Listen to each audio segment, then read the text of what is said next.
Hello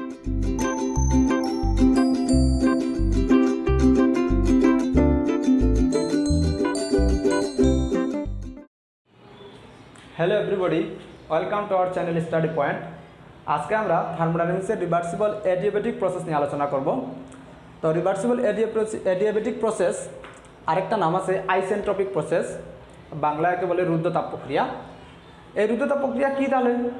এই রুদ্ধতাপ প্রক্রিয়ায় বাহির হতে সিস্টেমের ভিতর কোনো তাপ প্রবেশ করে না এবং সিস্টেমের ভিতর হতে বাহিরে কোনো তাপ বের হয় না। কথাটা কি বুঝলাম? তাহলে একটু দেখি। আমরা একটা পিস্টন সিলিন্ডার নিতে পারি, আমরা একটা সিস্টেম ক্লোজ সিস্টেম। এই সিস্টেমে বাহির হতে কোনো কিউ অর্থাৎ কিউ প্রবেশ করবে না, তাপ প্রবেশ করবে না এবং ভিতর হতে কোনো কিউ কি হবে না, বের হবে না। এই সিস্টেম এমন মানে রুদ্ধ তাপ প্রক্রিয়া। এই সিস্টেমের ভিতর বাহির হতে কোনো তাপ প্রবেশ করবে না এবং ভিতর হতে কোনো তাপ বাহিরে যাবে না। তাহলে এই সিস্টেমের ভিতর যে আগে যে তাপটা ছিল, তাপের পরিবর্তন কি হবে না, তাপের পরিবর্তনটা হবে না। যেহেতু তাপ প্রবেশ করে নাই, তাপ বেরও হয় নাই, তাহলে ভিতরের যে তাপের অবস্থাটা কোনো পরিবর্তন হবে না। আর এ কারণেই এই সিস্টেমে তাপের পরিবর্তনটা শূন্য। তাহলে আমরা প্রথমে জেনে নিলাম রিভার্সিবল অ্যাডিয়াবেটিক প্রসেসে তাপের পরিবর্তন শূন্য, ডেল কিউ ইকুয়াল শূন্য। ঠিক আছে, এখন এই রিভার্সিবল অ্যাডিয়াবেটিক প্রসেসে আমরা এন্ট্রপিটা আগেই জেনে নেব। আমরা জানি এন্ট্রপি ক্লাসে পড়ছিলাম যে এন্ট্রপির পরিবর্তন ডিএস ইকুয়াল ডেল কিউ ভাগ টি। এটা আমরা এন্ট্রপি ক্লাসে পড়ছিলাম এবং ওইখানে বিস্তারিত আলোচনা করছিলাম। তাহলে এই প্রসেসে এই ডেল কিউটা কি? শূন্য। এই ডেল কিউটা শূন্য, তাহলে কি আসবে? ডেল কিউ শূন্য ভাগ টি। তাহলে এন্ট্রপির পরিবর্তনটা কি আসলো? শূন্য। এই প্রসেসে এন্ট্রপির পরিবর্তনটা শূন্য। তাহলে দুইটা জিনিস এই জায়গায় কি পেলাম? শূন্য পাইলাম। একটা হচ্ছে তাপের পরিবর্তন শূন্য, এন্ট্রপির পরিবর্তন শূন্য। তাহলে এন্ট্রপির পরিবর্তন যদি শূন্য হয় এই সিস্টেমের ভিতর, তাহলে এই সিস্টেমের আগেতে যে ছিল একটা এন্ট্রপি S1, পরবর্তীতেও কি আছে? S2 আছে। অর্থাৎ এন্ট্রপির কোনো পরিবর্তন হয় না, এন্ট্রপিটা কনস্ট্যান্ট। তাইলে আরেকটা কথা বলতে পারি যে এই সিস্টেমে কি এন্ট্রপি কনস্ট্যান্ট। এই সিস্টেমে এন্ট্রপি পরিবর্তন শূন্য হওয়ার কারণে এন্ট্রপি কনস্ট্যান্ট, অর্থাৎ এন্ট্রপি কি স্থির। তাহলে এই প্রসেসের আরেকটা নাম দিতে পারি আমি constant entropy, constant entropy process, constant entropy process. তাহলে দেখো এই সিস্টেমের আরেকটা নাম আমি দিছি কনস্ট্যান্ট এন্ট্রপি। অনেক সময় প্রশ্নে বাংলা লেখা থাকে যে কনস্ট্যান্ট এন্ট্রপি প্রসেস। তাহলে কনস্ট্যান্ট এন্ট্রপি প্রসেস বলতে এখন রিভার্সিবল অ্যাডিয়াবেটিক প্রসেসকেই বুঝবো বা আইসেন্ট্রপিক প্রসেসকেই বুঝবো। তাহলে শুরুতেই আমরা দুইটা জিনিস জেনে নিলাম, ডেল কিউ ইকুয়াল শূন্য, ডিএস ইকুয়াল শূন্য, এন্ট্রপি পরিবর্তন শূন্য। তাহলে এই সিস্টেমে এন্ট্রপিটাও কি কনস্ট্যান্ট, আর এই কারণে এই প্রসেসের আরেকটা নাম কি কনস্ট্যান্ট এন্ট্রপি প্রসেস। তাহলে শুরু করা যাক। আমরা থার্মোডাইনামিক্সের ফার্স্ট লতে জানছিলাম যে del Q equal d U plus del W. অর্থাৎ সিস্টেমের ভিতর বাহির হতে কোনো তাপ আসলে সেই তাপ কিছুটা কার্য সম্পাদন করে এবং বাকি তাপ কী করে? অভ্যন্তরীণ শক্তি বৃদ্ধির কাজে ব্যবহৃত হয়। এখন যেহেতু এই সিস্টেমে বাহির হতে কোনো তাপ আসবে না, তাহলে তাপের পরিবর্তনটা কি শূন্য, d U plus del W. এখন আমরা এই ডি ইউ সমান কি জানি? তাহলে তাপের পরিবর্তন আসলো না, এই পর্যন্ত থাকলাম। আর এই রিভার্সিবল অ্যাডিয়াবেটিক প্রসেসটা PV to the power gamma equal constant সূত্র মেনে চলে। কি সূত্র মেনে চলে? PV to the power gamma equal constant, এই সূত্র মেনে চলে। তাহলে PV to the power gamma equal constant কোথা থেকে আসলো একটু আমরা বিস্তারিত দেখে নিই। তাহলে এইটুকু আমরা কি করব? একটু ডেরিভেশন করব, বিস্তারিত দেখব কি। তাহলে আমরা জানি ডেল ডব্লিউ সমান কি পিডিভি, অর্থাৎ কাজের পরিবর্তন পিডিভি, কাজ পিডিভি প্লাস এই ডি ইউ অভ্যন্তরীণ শক্তির পরিবর্তন এম সিভি ডিটি ইকুয়াল শূন্য। আমরা এগুলো কিসের জন্য করতেছি? PV to the power gamma equal constant, এই সূত্রটা প্রমাণ করার জন্য যেহেতু reversible adiabatic process PV to the power gamma equal constant সূত্র মেনে চলে। তাহলে দেখি একটু আমরা এভাবে লিখতে পারি, দেখো আমরা লিখতে পারি M C V dt equal minus P D V, dt equal minus P D V divided কী হবে এম সি ভি। এই পর্যন্ত আমরা থেমে গেলাম, ঠিক আছে। এখন আমরা আরেকটা সূত্র জানি, পি ভি সমান এম আর টি। এই সূত্রটা আমরা সবাই জানি। এই সূত্রটাকে আমি কি করব, টেম্পারেচারের সাপেক্ষে ডিফারেন্সিয়াল করব। তাহলে সবার সামনে বসাই দিতেছি, ডিফারেন্সিয়াল করব টেম্পারেচারের সাপেক্ষে ডিটি এম আর টি। তাহলে দেখো এটা ইউবি ধরে ডিফারেন্সিয়াল করব, তাহলে আমি ইউকে রেখে ভিকে ডিফারেন্সিয়াল করব, তাহলে ভি ডি ভি ভাগ ডিটি, ভিকে রেখে ইউকে ডিফারেন্সিয়াল করব ডি ডিপি ভাগ ডিভি। এগুলো কনস্ট্যান্ট মান সামনে আসবে এবং টেম্পারেচারকে D by dt equal T করলে কত হবে 1 হবে, তাহলে এম আর, ঠিক আছে। এখন এই জায়গায় টি হবে। এখন আমি এবার লিখতে পারি, দশক নিতে পারি dt P DV plus V dp equal কি এম আর, ঠিক আছে। আমি যদি এবার লিখি যে P dv P DV plus V dp divided M R ছোটো হাতের এম আর ইকুয়াল ডিটি, এইরকম লিখতে পারি।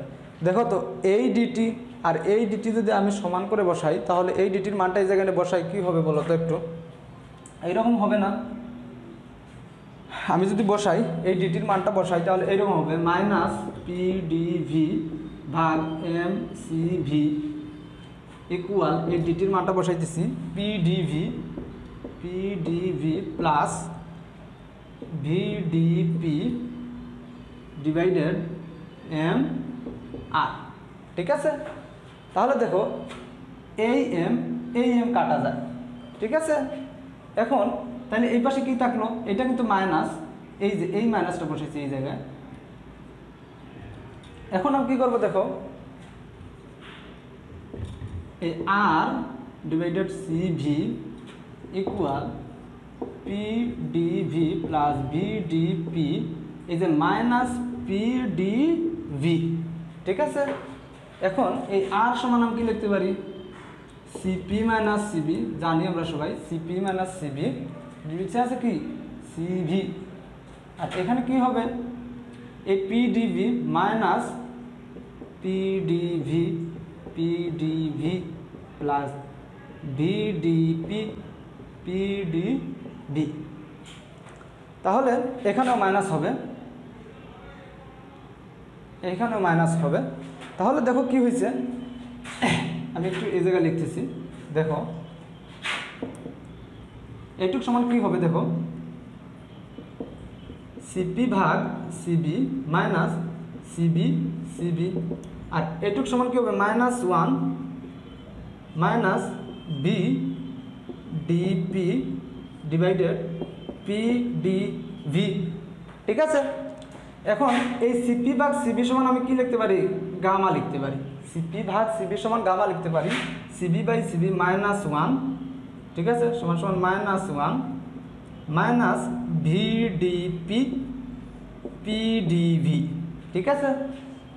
এই -1 কি যায়, আমি বাদ দিতে পারি, তাহলে এখানে তাকে আমার কি gamma equal minus V dP P dV, ঠিক আছে।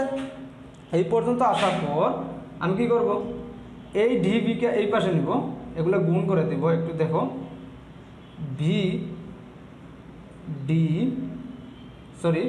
গামা ডিভি ভাগ ভি, এই বিকে নিচে নিলাম আর এই ডিভিকে উপরে দিলাম, তাহলে এই পাশে আছে মাইনাস ডিপি ভাগ পি ডিভি, পি আছে। তাহলে আমি যদি এই পাশে নিয়ে যাই, আবার দেখো আমি এই পাশ থেকে কী করতেছি, গামা ডিভি ভাগ ভি, এই মাইনাস এই পাশে গেলে কি হবে, ডিপি ভাগ পি ইকুয়াল 0, ঠিক আছে। এখন আমি কি করতে পারি দেখো,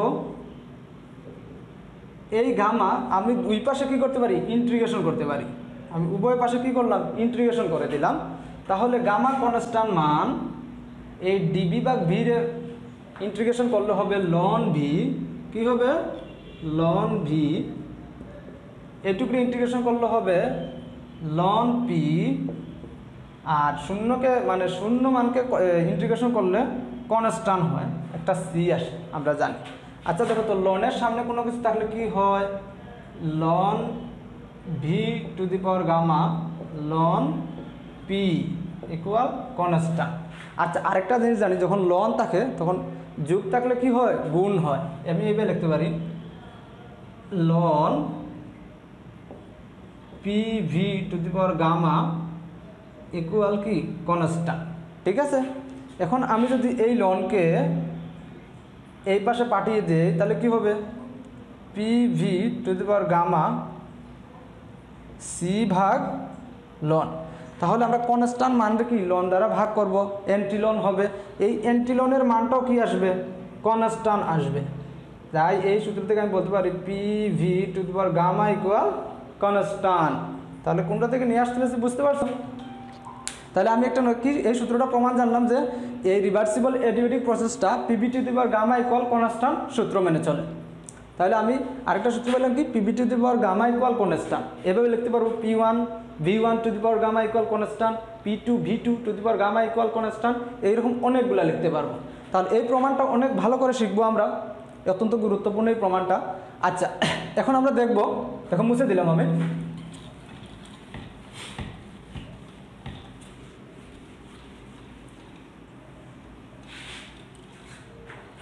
এই যে প্রথমে যাচ্ছি ডেল টু শূন্য, এরপর এন্ট্রপির পরিবর্তন শূন্য, এরপর পাইছি কি P V to the power gamma equal constant.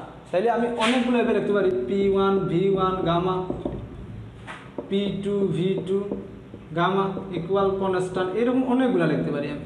ঠিক আছে, তাহলে আমি P1 V1 gamma P2 V2 gamma এখানটা একটু ইয়ে করি আমি, দেখো P1 বাই P2 B2 ভাগ B2 to the power gamma B1 gamma, এরকম লিখতে পারি B2 ভাগ B1 two the power gamma P1 ভাগ P2। এই যে এইটা আমার আরেকটা সূত্র, কিন্তু এগুলো মুখস্থ করা লাগবে পরবর্তীতে আমার। তাহলে লিখলাম আরেকটা সূত্র পাইছি P1 ভাগ P2 B2 ভাগ B1 গামা। ঠিক আছে, এখন আমরা আরেকটা সূত্র দেখব। আমরা এরকম জানি যে চার্লস বয়েস গ্যালুসাকের সূত্র দেখছিলাম P1 V1 ভাগ T1 P2 V2 ভাগ T2। ঠিক আছে, তাহলে যদি আমি এবার লিখি T1 ভাগ T2 তাহলে কি হবে বলো তো, P2 P1 ভাগ V1 P2 V2 এরকম হবে না? তাহলে এখান থেকে একটু লিখতে পারি না এরকম P1 P2 ইন্টু কী হবে V2 V1 লিখতে পারি না? লিখতে পারি। এই P1 ভাগ P2 সমান একটু আগে কী পাইছি আমি, B2 ভাগ B1 গামা, B2 ভাগ B1 গামা গামা পাইছি, ইন্টু আছে কি 1 ভাগ B2 ভাগ B1 এইরকম আছে। ঠিক আছে না, এইরকম আছে আমার, দেখো ভালো করে খেয়াল করো, এখানে সামনে T1 ভাগ T2 হবে। তাহলে এখন কি হবে T1 ভাগ T2 V2 ভাগ B1, এখানে গামা, এইটা যদি উপরে উঠে তাহলে ইনভার্স হয়ে উঠবে না, V2 ভাগ B1 মাইনাস 1।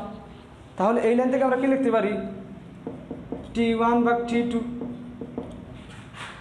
এই দুটো যেহেতু একই বেস একই, তাহলে আমি কি করতে পারি B2 ভাগ B1, এইটার পাওয়ার গামা আর এইটার পাওয়ার কি মাইনাস 1।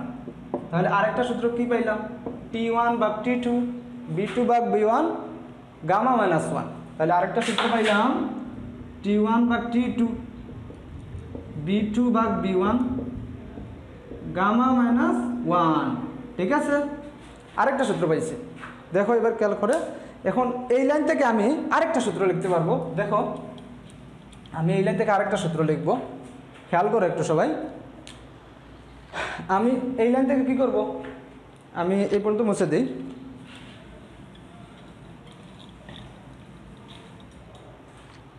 এই পর্যন্ত মুছে দিতেছি, T1 ভাগ T2। আবার এই পর্যন্ত আসার পর আমি কি করব, এই B2 ভাগ B1, এই যে দেখো আমি যদি এইটা ওই পাশে পাঠায় দিই তাহলে এরকম হবে না, P1 ভাগ P2 1 ভাগ গামা ইকুয়াল কি হবে, B2 ভাগ B1 হবে। তাহলে এই জায়গায় যদি আমি P1 ভাগ P2 তো আছেই, দেখো P1 ভাগ P2 তো কি আছেই, এই B2 ভাগ B1 সমান কি লিখতে পারি আমি, P1 ভাগ P2 1 বাই গামা লিখতে পারি না, দেখো লিখতে পারি আমি T1 ভাগ T2। তাহলে এই লাইন থেকে আমি আবার লিখতেছি এই জায়গায়, দেখো এই লাইন থেকে আমি আবার এই জায়গায় লিখতেছি, কি লিখতেছি দেখো, T1 ভাগ T2, এই P1 ভাগ P2 লিখলাম, P1 ভাগ P2, এইটা কি আছে এই লাইনের নিচে আছে না, এইটা যদি আমি উপরে তুলি ইনভার্স আকারে উঠবে, দেখো P1 ভাগ P2 ইনভার্স 1 বাই গামা, ঠিক আছে, ইনভার্স 1 বাই গামা। তাহলে T1 ভাগ T2, যেহেতু দুইটার বেস একই তাহলে P1 ভাগ P2, এইটার পাওয়ার 1, এটার পাওয়ার হচ্ছে -1 ভাগ গামা, তাহলে T1 ভাগ T2 P1 ভাগ P2, এটা লসাগু করলে গামা, গামা -1। তাহলে আরেকটা সূত্র কি পাইলাম, T1 ভাগ T2 P1 ভাগ P2 গামা -1 ডিভাইডেড গামা, ঠিক আছে। তাহলে আমরা এই তিনটা কবিতার মতো শিখবো, কবিতা যেরকম আমরা মুখস্থ করি, কীভাবে করব, reversible adiabatic process PV to the power gamma equal constant, এই সূত্র মেনে চলে P1, এবং এখান থেকে লেখা যায় P1 ভাগ P2 B2 ভাগ B1 two the power gamma, আবার লেখা যায় T1 ভাগ T2 B2 ভাগ T1 ভাগ T2 B2 ভাগ B1 two the power gamma -1, T1 ভাগ T2 P1 minus P2 gamma -1 divided gamma. Serial ভাবে মুখস্থ করবা, প্রথমে দেখো গামা, তৃতীয় লাইনে গামা -1, তৃতীয় লাইনে গামা -1 ডিভাইডেড গামা, এই সিরিয়াল অনুযায়ী মুখস্থ করবা, সহজে মুখস্থ হবে। তারপর যখন অঙ্ক করব একেবারে ক্লিয়ার হয়ে যাবে। এখন আমরা দেখব রিভার্সিবল অ্যাডিয়াবেটিক প্রসেসে কাজের মান কিভাবে বের করে। তাহলে আমরা আগে দেখছিলাম ডেল ডব্লিউ সমান আমরা জানি PdV, একে 1 এবং 2 এর মধ্যে আমি কী করবো, ইন্টিগ্রেশন করব, 1 থেকে 2, 1 স্টেপ থেকে 2 স্টেটে ইন্টিগ্রেশন করলে আমি টোটালটার কাজ পেয়ে যাব।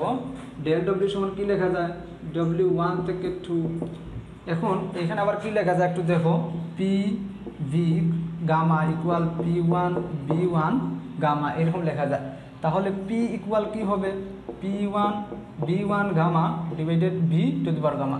এই যে P1 B1 বলছি এগুলো একটা নির্দিষ্ট পয়েন্টের জন্য, এই জন্য এগুলো কনস্ট্যান্ট আর এই বিটা ভেরিয়েবল। তাহলে দেখো এই জায়গায় কী হবে, আমি এরকম লিখতে পারি 1 থেকে 2 P1 B1 gamma divided V to the power gamma DV। তাহলে আমি এই জায়গায় কি কনস্ট্যান্ট মানগুলো সামনে নিতে পারি, P1 B1 গামা 1 থেকে 2 1 ভাগ V to the power gamma DV। তাহলে আমি এভাবে লিখতে পারি P1 B1 1 থেকে 2 B মাইনাস গামা DV। একে যদি আমি ইন্টিগ্রেশন করি তাহলে আসবে P1 B1 গামা, কি আসবে B minus gamma plus 1 divided কি আসবে মাইনাস গামা প্লাস 1। এই সূত্র পড়ছে x two the power n plus 1 divided x two the power n plus 1 divided n plus 1, এই সূত্র পড়ছে আমার। তাহলে এটা কি ছিল 1 2 থেকে 1, তাহলে আমি এরকম লিখতে পারি না, P1 V1 গামা নিচে দিলাম 1 মাইনাস গামা, ঠিক আছে। এখন আমি এই যে কী করবো দেখো, লিমিটটা বসায় দেব, V2 1 minus gamma minus B1 1 minus gamma. এখন আমি এই লাইনটাকে আর সুন্দর করে সাজাইতে পারি, একটু দেখো এই লাইনটাকে আরও সুন্দর করে সাজাতে পারি, P1 V1 V2 1 minus gamma minus P1 V1 1 minus gamma divided 1 minus gamma. আচ্ছা, আমরা কি আগে একটা সূত্র দেখছিলাম না এরকম, দেখো আমরা এরকম দেখছিলাম P1 V1 গামা সমান P2 V2 গামা, এই সূত্রটা দেখছিলাম না। তাহলে আমি এই জায়গায় কী লিখতে পারি দেখো, 1 মাইনাস গামা এই P1 V1 সমান কি লিখবো P2 V2 গামা, আর এই V2 সমান তো আছেই 1 minus gamma minus P1 V1, দেখো একটা এটার পাওয়ার 1, এটা যদি যোগ করি এরকম 1 প্লাস এটার পাওয়ার গামা, সরি এগুলোর পাওয়ার গামা আছে, P1 V1 গামা গামা এটা যোগ করতেছি, gamma plus 1 minus gamma, gamma gamma কী দেয় কাটা দেয়, তাহলে P1 V1 উপরে কি থাকে 1 থাকে। ঠিক একইভাবে এটা যদি আমি যোগ করি এরকম আসবে, এখানে কাটার দরকার নাই, P2 V2 gamma plus 1 gamma minus P1 V1 gamma plus 1 মান গামা ডিভাইডেড 1 মাইনাস গামা।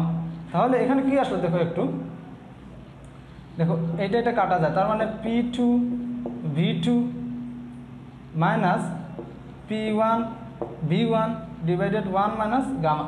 এখন আমি যদি এইভাবে নেই মাইনাস কমন নেই তাহলে এইভাবে আসবে P1 V1 minus P2 V2 gamma minus 1, সামনে মাইনাস কমন নিলাম, মাইনাস মাইনাসে কাট। তাহলে এই কাজের সূত্রটা কি পাইলাম আমরা, P1 V1 minus P2 V2 divided gamma minus 1, এটা এক্সপানশনের জন্য সূত্র। যখন এক্সপানশন হবে তখন এই সূত্রটা ইউজ করে আমি কি বের করতে পারবো, W বের করতে পারবো, W1 থেকে 2। এটা যখন এক্সপানশন হবে তখন আমি কি করতে পারবো, এই সূত্রটা ইউজ করে আমি কাজের মানটা বাহির করতে পারবো। তাহলে এই জায়গায় লিখতেছি কাজের মান W সমান P1 V1 minus P2 V2 divided gamma minus 1, ঠিক আছে। তাহলে আমরা কাজের সূত্রটারে টাইনে এই পর্যন্ত নিয়ে আসছি, W1 থেকে 2 P1 V1 minus P2 V2 gamma minus 1। এটা কখন হবে, যখন এক্সপানশন, যখন কী হবে এক্সপানশন হবে। আর যখন কম্প্রেশন হবে তখন কী হবে P2 V2 minus P1 V1। অর্থাৎ কি জানো, যখন কম্প্রেশন হবে তখন P2 বড় থাকবে P1 ছোটো থাকবে, এই জন্য তখন V2 বড় থাকবে V1 ছোটো থাকবে। এগুলো আমরা গ্রাফ দেখলে বুঝতে পারবো। এখন আপাতত তুলে রাখ গামা মাইনাস 1, এটা কখন কম্প্রেশনের জন্য, কম্প্রেশনের জন্য। আচ্ছা আরেকটা জিনিস আমরা দেখো তো, এখানে লক্ষ্য করো PV সমান MRT পড়ছি না, PV সমান MRT পড়ছি, এখন যদি P1 V1 সমান কি লিখতে পারি MRT1 লিখতে পারি, P2 V2 সমান কি লিখতে পারি MRT2 লিখতে পারি। ঠিক একইভাবে এখানে বসাইতে একটু, এই যে এক্সপানশনের সূত্রটা বসাইতে একটু, দেখো কি লিখতে পারি, P1 V1 সমান কি লেখা যায় MRT1, P2 V2 সমান MRT2 ডিভাইডেড গামা মাইনাস 1। তাহলে এই জায়গায় কী বসবে MRT1 minus T2 divided gamma minus 1। তাহলে কাজের আরেকটা সূত্র আছে যেটা কি MRT1 minus T2, MRT1 minus T2, এটা এক্সপানশনের জন্য। ঠিক একইভাবে এক্সপানশনের জন্য, যদি কম্প্রেশনের জন্য হয় MRT2 minus T1 divided gamma minus 1 হবে, তখন এই টিটা কী হবে বড় হবে। এটা গ্রাফ দেখলে অবশ্যই বুঝতে পারবা, PVTS ডায়াগ্রাম যখন দেখবা তখন বুঝতে পারবা। তাহলে আমরা কাজের আরও সূত্র পাইছি, একটা পাইছি কি এখানে লিখি কী কী পাইছি, একটু মুছে ফেলি, এগুলো একটু মুছে ফেলতেছি আমি। তাহলে কাজের কটা সূত্র পাইছি, এটা পাইছি এক্সপানশনের জন্য EX লিখতেছি, দেখো তাহলে কম্প্রেশনের জন্য কী পাবো আরেকটা P2 V2 minus P1 V1 divided gamma minus 1, এটা কিসের জন্য কম্প্রেশনের জন্য, এটা এক্সপানশনের জন্য। এই সূত্র থেকে আরেকটা কি লেখা যায় এক্সপানশনের জন্য MRT1 minus T2 divided gamma minus 1, এটা এক্সপানশনের জন্য। আরেকটা লেখা যায় কম্প্রেশনের জন্য, ঠিক একইভাবে MRT2 minus T1 divided gamma minus 1, এটা কম্প্রেশনের জন্য, ঠিক আছে। তাহলে এখন দেখবো আমরা এনথালপির পরিবর্তনটা কীভাবে নির্ণয় করে। এনথালপির পরিবর্তন বরাবরের মতো এই প্রসেসেও কি একই, এনথালপির কোনো চেঞ্জ নেই, এনথালপির সূত্রে কোনো চেঞ্জ নেই। তাহলে DH এনথালপির পরিবর্তন নির্ণয়ের সূত্র দিতেছে mCp dt, অর্থাৎ mCp T2 মাইনাস T1 বড় তাপমাত্রা মাইনাস ছোট তাপমাত্রা T1 মাইনাস T2 যখন এক্সপানশন হবে, যখন কম্প্রেশন হবে mCp T2 মাইনাস T1, ঠিক আছে। আচ্ছা এখন আমরা দেখব এটার PVTS ডায়াগ্রাম দেখব। রিভার্সিবল অ্যাডিয়াব্যাটিক প্রসেসে এখন দেখব আমরা কিভাবে অভ্যন্তরীণ শক্তির পরিবর্তন নির্ণয় করে। তাহলে দেখি অভ্যন্তরীণ শক্তির পরিবর্তন ডেল ই ইকুয়াল বা DE ডিই লেখে, অনেকে ডিইউ লেখে, কোনো সমস্যা নাই। কি লিখবো? mcvddt। এই mcvT2 মাইনাস T1 হতে পারে যখন এক্সপানশন কম্প্রেশন হবে। যখন এক্সপানশন হবে তখন T1 বড় থাকবে, T2 ছোট থাকবে। যখন কম্প্রেশন হবে তখন mcvT2 মাইনাস T1। ঠিক আছে, তাহলে আমরা অভ্যন্তরীণ শক্তির পরিবর্তন নির্ণয়ের সূত্র জানলাম। এখন দেখব আমরা কি দেখব?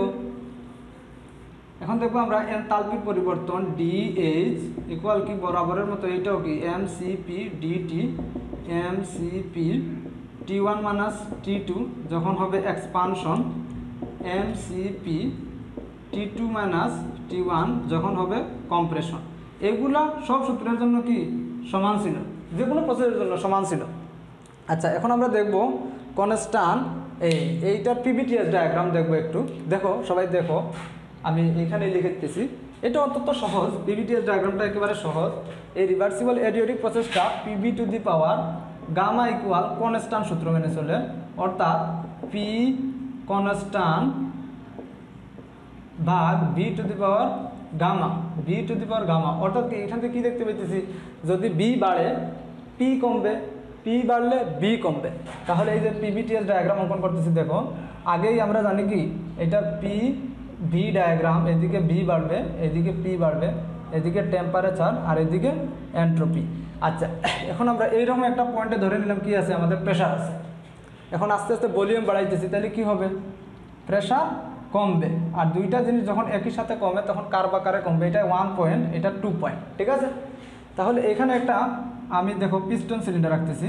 প্রথম অবস্থায় এই জায়গায় আয়তনটা কম ছিল, তখন আস্তে আস্তে আমি কি করতেছি? আয়তনটা বাড়াইতেছি, এইরকম একটা জায়গায় নিয়ে আসতেছি। তখন ভিতরের যে গ্যাস আছে এই গ্যাসটা কি অনেক বেশি জায়গা পেয়ে গেছে, যার কারণে আগে তার কি যখন চাপা অবস্থায় ছিল টেম্পারেচারটাও এরকম একটা জায়গায় উপরে ছিল, টেম্পারেচারটাও এইরকম একটা জায়গায় উপরে আছে। এখন কি এই প্রসেস তো কি জানি কনস্ট্যান্ট এন্ট্রপি, তার মানে কি এন্ট্রপির লাইনটা এদিকেও যাবে না ওইদিকেও যাবে না। এখন আগে অনেক বেশি টেম্পারেচার ছিল, এখন বেশি জায়গা পেয়ে গেছে, যার কারণে কি তাপমাত্রাটা কমতে থাকবে। তাহলে তাপমাত্রা কমতে থাকলো, যেহেতু কনস্ট্যান্ট এন্ট্রপি, তাপমাত্রা কি নিচের দিকে কমবে। এটা 1 পয়েন্ট, এটা 2 পয়েন্ট। তাহলে দেখো যখন এক্সপানশন হয়েছে তখন T1টা বড়, T2টা ছোটো। যখন কম্প্রেশন হবে তখন কম্প্রেশনটা দেখি একটু।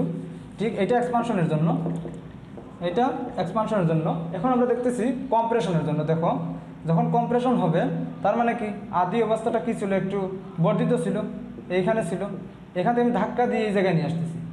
যেহেতু এই প্রসেসে তাপ বেরিয়ে যাবে না, এই জায়গায় জমা হওয়ার পর প্রেশারটা অনেক বেড়ে যাবে, ভলিউমটা কমবে। তাইলে এটা ছিল পিভিটিএস ডায়াগ্রাম। টেম্পারেচার অনেক কম ছিল, কনস্ট্যান্ট টেম্পারেচার। যখন আমি আস্তে আস্তে কি কম্প্রেস করবো তখন কি টেম্পারেচার বেড়ে যাবে 1 থেকে 2। এন্ট্রপি তো কনস্ট্যান্ট, এন্ট্রপি তো কোনো দিকে বাড়বে না। এন্ট্রপি কি কোনো দিকে বাড়বে নাকি? বাড়বে না কিন্তু। তাহলে যখন আমি কম্প্রেস করব ভিতরের টেম্পারেচারটা এক অল্প জায়গায়, তার মানে কি এই অল্প জায়গায় টেম্পারেচারটা কি বেড়ে যেতেছে। আর যেহেতু আমি কি কম্প্রেস করতেছি, আস্তে আস্তে ভলিউম কমতেছে এবং ভিতরের প্রেশারটা কি হইতেছে? বাড়তেছে। 2 হইল, এটা 1 পয়েন্ট ছিল। দেখো যখন আমি এক্সপানশন বলছি তখন T1 বড়, দেখো T1 বড় না, এই বড় থেকে ছোটোতে আসছে। টেম্পারেচার T1 বড়, T2 ছোটো। দেখো এগুলো এক্সিস তো আমরা বুঝি, এটা T1 বড় আর এটা T2 ছোটো। যখন কম্প্রেশন হয়েছে দেখো T2 বড়, T1 ছোটো। ঠিক আছে, এই যে আমরা দেখতে পাচ্ছি T2 বড়, T1 ছোটো। এই ডায়াগ্রামের মাধ্যমে আমরা বুঝতে পারবো এগুলা। যখন আমরা এনথালপি নির্ণয় করবো তখন mcp/T1 মাইনাস T2 এক্সপানশনের জন্য। কিসের জন্য? যখন এক্সপানশন হয়, এই যে এক্সপানশন হয় তখন টেম্পারেচারটা কি অনেক বেশি থাকে, অনেক বেশি থেকে আস্তে আস্তে কমতে থাকে। যেহেতু পিস্টনটা কি পিস্টনটা এইভাবে বাইরে যায়, যার কারণে ভিতরের এই গ্যাসগুলা কি অনেক জায়গা পেয়ে যায়, যার কারণে তাপমাত্রাটা কি কমে যায়। এই যে পাশে একটা ভিডিও দেখতেছো, এই ভিডিওতে ভালো করে খেয়াল করো, জিনিসগুলা বুঝতে পারবা। ঠিক আছে, তাহলে এই পর্যন্ত আজকে শেষ। আর আজকের ক্লাসটা খুবই গুরুত্বপূর্ণ। আমরা যদি আজকের ক্লাস না বুঝি তাহলে এর ম্যাথমেটিক্যাল প্রবলেম করতে পারবো না। ঠিক আছে, তো সবাই মনোযোগ দিয়ে বারবার এই ভিডিওটা দেখব এবং পরবর্তীতে আমরা এই রিভার্সিবল এডিওটিক প্রসেসের বা আইসেন্ট্রপিক প্রসেসের বা কনস্ট্যান্ট এন্ট্রপিক প্রসেসের আমরা ম্যাথ করব। ঠিক আছে, সেই পর্যন্ত আমরা সবাই ভালো থাকি, সুস্থ থাকি।